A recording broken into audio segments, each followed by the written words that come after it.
नमस्कार दोस्तों, मैं डॉक्टर पूनम स्वागत करती हूँ अपने YouTube चैनल शिक्षा आयुर्वेद विज्ञान से।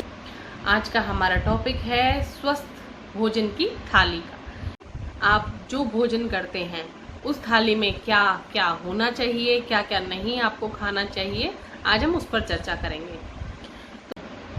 दोस्तों, विभिन्न पब्लिक हेल्थ के पोषण वैज्ञानिकों और हार्वर्ड हेल्थ पब्लिकेशन के संपादकों द्वारा जो स्वस्थ भोजन की थाली बताई गई है वो संतुलित स्वस्थ भोजन तैयार करने के लिए एक गाइड है। चाहे वह थाली में परोसा जाए या खाने के डब्बों में डाला जाए, इसकी प्रतिलिपि फ्रिज पर रखें, यानी चिट बनाकर रखें, ताकि यह आपको स्वस्थ संतुलित भोजन बनाने के लिए हर दिन याद दिलाए। दोस्तों, छोटे बच्चों से लेकर बड़े तक को हम सभी जानते हैं, सब लोग बिजी रहते हैं। बच्चे स्कूल जाते हैं, बड़े ऑफिस जाते हैं, घर में जो रहते हैं वो बहुत काम में बिजी रहते हैं। इसी व्यस्तता के चलते हुए हम अपने भोजन को संतुलित स्वस्थ आहार नहीं खा पाते हैं, तो डेली किसी न किसी चीज़ पर हम डिपेंड हो जाते हैं। या तो वो फ्रिज का खाना होता है या फिर वो पैक्ड खाना होता है। तो आज हम इस पर डिस्कस करेंगे, आप अपना संतुलन स्वास्थ्य कैसे मेंटेन करें, कैसे आप अपने भोजन की थाली को स्वस्थ बनाए रखें और स्वस्थ कैसे खाएं। सबसे पहले आप विभिन्न प्रकार के फलों और सब्जियों को, अलग अलग रंगों की सब्जियों को, अलग अलग रंग के तरह के फलों को अपनी स्वस्थ थाली का मेजर हिस्सा बनाएं, क्योंकि अनेक तरह की फल और सब्जियां हमारा शरीर का पोषण करती हैं। हमारे रक्त संबंधित जितने भी प्रॉब्लम्स होते हैं आधे फलों से ही ठीक हो जाते हैं। कि सब्जियों में आलू स्वस्थ थाली का हिस्सा नहीं होता है, क्योंकि आलू से ब्लड ग्लूकोज पर या रक्त शर्करा पर नकारात्मक असर होता है। फलों के रस से हमारा रक्त संचार अच्छा चलता है और रक्त की शुद्धि होती है। हमारी रस वाहिनियाँ अच्छी तरीके से काम करती है। दूसरा पार्ट है आपकी स्वस्थ आहार की थाली में होल ग्रेन्स या फिर साबुत अनाजों का प्रयोग, यानी साबुत गेहूं, साबुत बाजरा, साबुत ज्वार, साबुत बेसन के आटे से कुछ भी अच्छा बना हुआ खाना, यानी जैसे हम रोटी बनाते हैं, बाजरे की रोटी होगी, गेहूं की रोटी हो गई, या बेसन की रोटी हो गई, ज्वार की रोटी हो गई। ये अनाज हमारे शरीर को बहुत पोषित करते हैं। अब इनको सेवन करना क्यों ज़रूरी है? क्योंकि ये हमारे पेट में बिना असंतुलन फैलाए, बिना ही कोई रोग उत्पन्न किए हमारे शरीर में, हमारे स्टमक में डाइजेस्ट हो जाते हैं अच्छे से। इनके खाने से हमारी रक्त शर्करा भी नियंत्रित रहती है और इंसुलिन पर भी कोई इफेक्ट नहीं होता है। लेकिन उसी का दूसरा जो पहलू है, जैसे हम ज़्यादा गेहूं या फिर मैदे की रोटी ज़्यादा खाते हैं या मैदे का ज़्यादा इस्तेमाल करते हैं, उससे हमारा शरीर में इंडाइजेशन पैदा होता है, क्योंकि मैदा जल्दी से पचता नहीं है हमारे पेट में। हमारा खाना जो होता है वो मैदे के रहित होना चाहिए, यानी उसमें मैदा नहीं होना चाहिए। अगर आपको संतुलित आहार या संतुलित डाइट और अपना स्वास्थ्य मेंटेन करके रखना है, तो मैदे को आपको अवॉइड करना होगा। अनाजों में सफ़ेद चावल को अवॉइड करना होगा। उसी तरीके से आपको चीनी या नमक ज़्यादा क्वांटिटी में ना ले। आपने कहावत सुनी होगी, किसी चीज़ का ज़्यादा उपयोग या बहुत ही कम उपयोग सेहत के लिए हानिकारक रहता है। उसी तरह से हमारे शरीर को स्वस्थ बनाए रखने के लिए इन अनाजों को उपयोग में लाना बहुत आवश्यक है। थर्ड पार्ट है आपका स्वस्थ आहार की थाली में प्रोटीन्स का होना।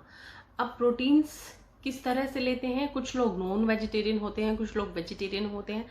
नॉन वेजिटेरियन लोग मछली, अंडे का इस्तेमाल कर सकते हैं, ये क्योंकि प्रोटीन के बहुमुखी स्रोत होते हैं। सैलेड के रूप में, स्नैक्स के रूप में इनको सब्जियों के साथ भी लिया जा सकता है। वेजिटेरियन लोग हरी मूंग की दाल होती है, उनके स्प्राउट्स बना सकते हैं, रात को भिगो करके रख सकते हैं, उसको सुबह उठ करके उन अंकुरित हो जाते हैं, उनको अपना थोड़ा हल्का नमक मिलाकर, ग्रीन चिली मिला करके उसको अपना स्प्राउट्स बना के खा सकते हैं। दूसरा, वो एग भी खा सकते हैं। दूसरा वो अखरोट बादाम भी इस्तेमाल कर सकते हैं, क्योंकि अखरोट बादाम प्रोटीन के स्रोत है। और किन चीज़ों से आपको दूर रहना चाहिए? जो संसाधित मांस होता है या फिर लाल मांस होता है, इन सब चीज़ों से नॉन वेजिटेरियन लोग दूर रहें। और जो वेजिटेरियन है वो जैसे बेकन या बेक्ड फूड होते हैं, या फिर रेड सॉसेजेस होती हैं जो डिफरेंट तरीके से बनाई होती है, और उनको नाम दे दिया जाता है कि फ्रेश फूड है या पैक्ड फूड है। इन तरह की चीज़ों को प्लीज़ अवॉइड करें। घर का हेल्दी खाना ही खाएं। प्रोटीन लेना अपने आहार डाइट में, अपनी रूटीन डाइट में प्रोटीन का बहुत इन्फ्लुएंस होता है, क्योंकि वही हमारे शरीर को ताकत देता है। जब प्रोटीन ही नहीं होगा तो शरीर में थकावट महसूस होगी, कमजोरी महसूस होगी, चलने फिरने की ताकत नहीं रहेगी, कोई सोचने की ताकत नहीं रहेगी, विचारने की ताकत नहीं रहेगी, और आपको जल्दी सुस्ती आएगी, सांस संबंधित प्रॉब्लम भी हो सकती है। तो कृपया करके अपने डाइट में प्रोटीन का भी इस्तेमाल जरूर करिए। फोर्थ है आपका स्वास्थ्य संयंत्र तेल या फिर वेजिटेबल ऑयल। आप कौन से तेल इस्तेमाल कर सकते हैं खाने में? जैसे ऑलिव ऑयल हो गया आपका, सरसों का तेल हो गया, जैतून का तेल हो गया, सोयाबीन हो गया आपका, सनफ्लावर ऑयल हो गया। ये तेल आप एडिबल ऑयल्स होते हैं, इनको इस्तेमाल कर सकते हैं डेली रूटीन के खाने में। लेकिन जो ट्रांस फैट्स होते हैं या हाइड्रोजनेटेड तेल होते हैं, उनको कृपया करके इस्तेमाल ना करें। वो आपके शरीर को तो नुकसान पहुंचाएंगे ही, बल्कि आपको अनेक रोग उत्पन्न कर सकते हैं। मोस्टली मैं प्रेफर करूंगी आपको कि आप सरसों का तेल ज़्यादा से ज़्यादा इस्तेमाल करें। ज़रूरी नहीं जिनमें शून्य फैट होता है या कम फैट होता है वो तेल आपके लिए सही हो, तो तेल पढ़ाई करके चूज करके ही इस्तेमाल करें। अब आपका लास्ट पार्ट आता है चाय और कॉफ़ी। वैसे दिन की शुरुआत तो चाय और कॉफ़ी से ही होती है या गुनगुने पानी से होती है, लेकिन मैं आपको सजेस्ट करूंगी ज़्यादातर आप दूध या दूध से बने खाद्य पदार्थ जो होते हैं, जैसे पनीर हो गया, मट्ठा हो गया, दही हो गया, इन्हीं का ही इस्तेमाल करें, क्योंकि ये हमारे पाचन तंत्र को स्ट्रॉन्ग बनाते हैं और हेल्प करते हैं हमारी इम्यूनिटी ग्रो करने के लिए। कुछ लोग चाय पर ज़्यादा निर्भर रहते हैं, तो चाय अगर पी रहे हैं तो उसमें कम मीठा डालकर पिए, ताकि आपको कोई रोग ग्रस्त ना कर ले। चाय से अच्छा आप हर्बल टी पी सकते हैं, ग्रीन टी पी सकते हैं, या कोई काढ़ा बनाकर पी सकते हैं। और अंत में मैं यही कहूँगी आपको कि सक्रिय रहें। अपने वजन को संतुलित रखने में और अपनी डाइट को मेंटेन करने के लिए आपको सक्रिय रहना बहुत ज़रूरी है, एक्सरसाइज करनी बहुत ज़रूरी है, प्राणायाम करना बहुत ज़रूरी है, रनिंग करना बहुत ज़रूरी है। जिन लोगों को बहुत ज़्यादा चर्बी होती है, कुछ भी अंड शंट खाने, कुछ भी गलत सलत खाने से, या फिर हेरिडिटरी हो या फिर कोई और प्रॉब्लम हो, स्वस्थ और ये अच्छे खाद्य पदार्थ खाएंगे तो उनको बहुत बहुत लाभ होगा।